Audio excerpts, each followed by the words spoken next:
Okay, you're on this big chair. 1, 2, 3, 4, 5. Then I am 6. Okay.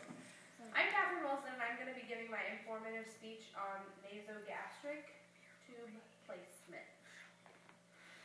The first thing about nasogastric tubes is you need to know why someone would need a nasogastric tube. A person would need a nasogastric tube for a few reasons. One reason could be if they were an overdose patient and we would want to suck the contents out of their stomach, or if the patient had surgery and they were wanting their stomach to rest, so they would put that in there so they could control their stomach content, so that they knew what they were getting and they could let their stomach rest as much as possible. Another reason someone would need a nasogastric tube is if they had a bowel obstruction, so that they could put a nasogastric tube in there to help keep the bowel out of their mouth. And also a patient could need a nasogastric tube for feedings for nutrients in case they were having issues with swallowing, or if they were not a candidate for a PEG tube placement, which would be a tube through the stomach for feeding.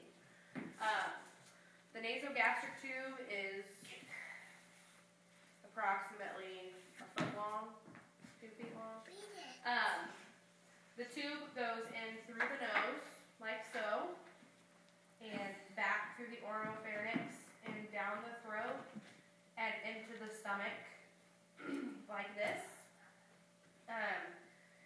The way that you can tell if the nasogastric tube is in the stomach or not is by measuring to make sure that you go from the patient's belly button up around their ear and down to their nose. So you can tell that to get to their stomach it's about this far, so you can measure it by taping off, or you can mark on the NG tube right here so you know how far to go through. Once you get it in the stomach, another way to tell that you are in the proper place is by sucking gastric juices out with a syringe that you hook right here.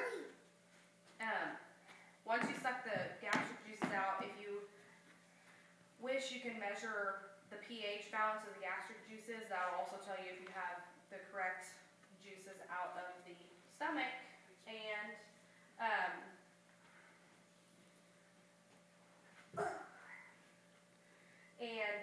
another way to tell is if you stick the tube into the stomach and you think you're in the right place, you can hook a syringe up here with a little bit of air in it, push the air through the syringe, and listen to the patient's stomach, and you'll hear a burst of air. It'll kind of sound like a poof sound. Taking the nasogastric tube out is very easy. You just pull it straight out and try to clamp it off to make sure that you're not going to get anything back whenever you pull it out. That's it. Was I close? It was like 3 minutes, almost 4. Almost 4? Okay, that's good.